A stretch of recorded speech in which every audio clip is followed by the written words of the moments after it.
নমস্কার বন্ধুরা, Shubhra blog and কুকিংয়ের পক্ষ থেকে আমি শুভ্রা সকলকে গুড ইভিনিং জানিয়ে আবার একটা নতুন ব্লগ নিয়ে তোমাদের সামনে হাজির হয়ে গেছি। অনেক দিন পর এলাম। মাঝখানে বেশ 4-5টা দিন গ্যাপ পড়ে গিয়েছিল, কারণ আমার শরীরটা তো ঠিক ছিল না, খুবই অসুস্থ হয়ে পড়েছিলাম। অতিরিক্ত শ্বাসকষ্ট হয়েছিল, 2-3বার হসপিটালে গিয়ে গিয়ে গ্যাস দিয়ে নিয়ে আসতে হয়েছিল। এতটাই শরীর খারাপ হয়ে গিয়েছিল, কিছু করতে পারছিলাম না। সব কিছু কিন্তু আমার বর করছিল, আমি শুধু বিছানায়, একমাত্র আমার একটাই কাজ ছিল বিছানায় শোয়া। উঠে বসতেও পারছিলাম না। আমার ছেলের শ্বাসকষ্টটা হতো, কিন্তু কষ্ট হতো। আমার ছেলে ছোটো থেকেই শ্বাসকষ্টের প্রবলেম আছে, কিন্তু সেটা বুঝতে পারতাম না। যখন নিজের হলো তখন বুঝতে পারলাম কোনো কিছুতে শান্তি নেই, না বসে, না উঠে, না দাঁড়িয়ে, না কথা বলে, মানে কোনো কিছুতেই শান্তি পেয়েছিলাম না। যখন গ্যাসটা নিয়ে আসলাম হসপিটাল থেকে, ততক্ষণই শান্তি। কথা পর্যন্ত বেরোচ্ছিল না, এত কষ্ট।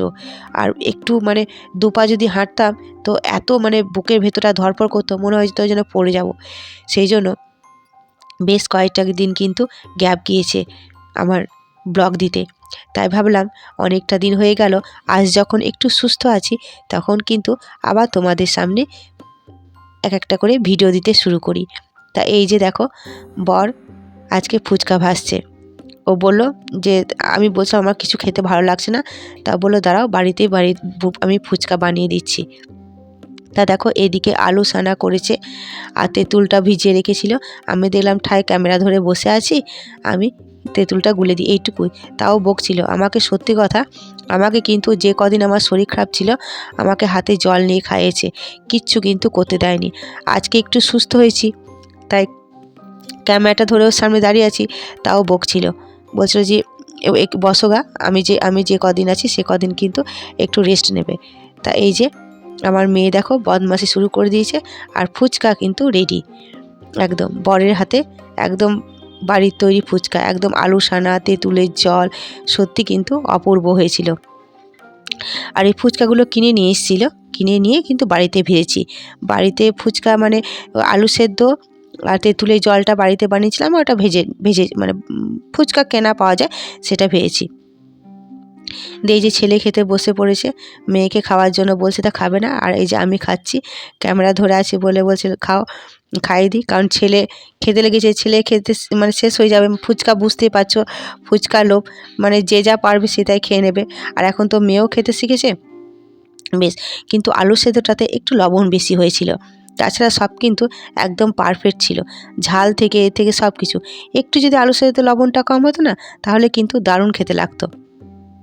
আর মেয়ে দেখো শুকনো খাচ্ছে, তা ও খাচ্ছে খাক। আর সত্যি কথা, বরের হাতে ফুচকা মানে ভাবা যায় না। আর এই জ্বরটা মুখে, শরীর খারাপের মুখে ফুচকাটা কিন্তু দারুণ লাগছিল, অপূর্ব লাগছিল। আর বর যখন খাইয়ে দেয় তখন তো তার স্বাদই আলাদা, দ্বিগুণ বেড়ে যায়, তাই না? তা অনেক দিন পর তোমাদের সামনে এসে এইভাবে কথা বলতে পেরে কিন্তু সত্যি খুবই ভালো লাগছে আমার। আবার আমি চেষ্টা করব যে ডেইলি ব্লগ দেবার। শরীরটা যদি মোটামুটি এখন সুস্থ আছি, যদি মাঝখানে কিছু মানে অসুস্থ না হয়ে পড়ি, তাহলে কিন্তু আমি ডেইলি ব্লগ দেওয়ারই চেষ্টা করব।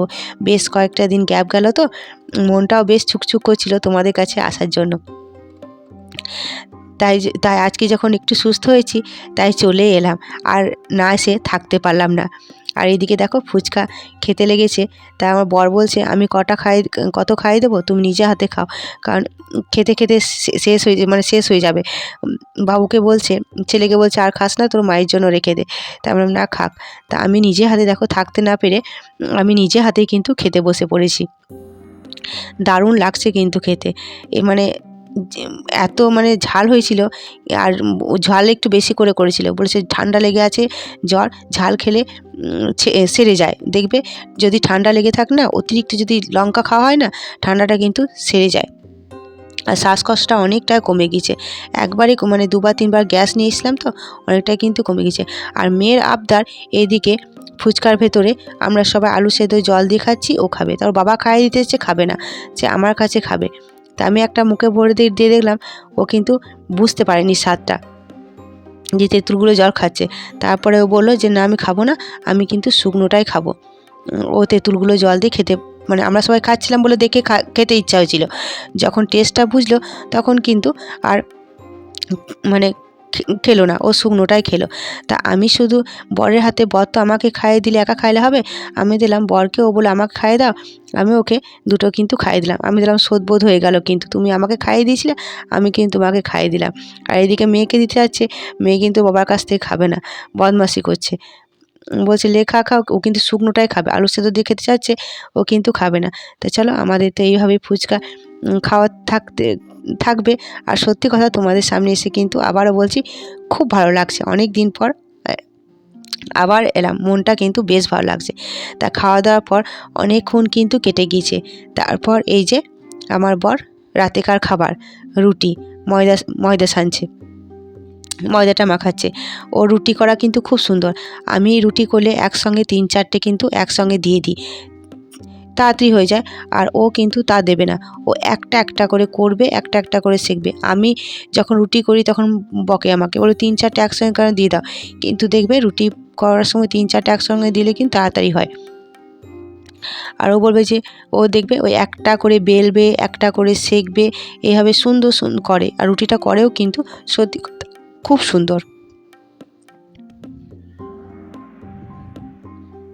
আর বেলছে দেখো, খুব সুন্দর। আর সত্যি বর যদি বাড়ি থাকে না, আমার কিন্তু এমনিতেও এখন শরীর অসুস্থ বলে ও সবই করছে, এমনিতেও বাড়িতে থাকলে কিন্তু প্রায় রান্নাটা, তোমরা তো দেখেছো আমার ব্লগে, ও রান্না করতে ভালোবাসে, রান্নাটা কিন্তু করে দেয়।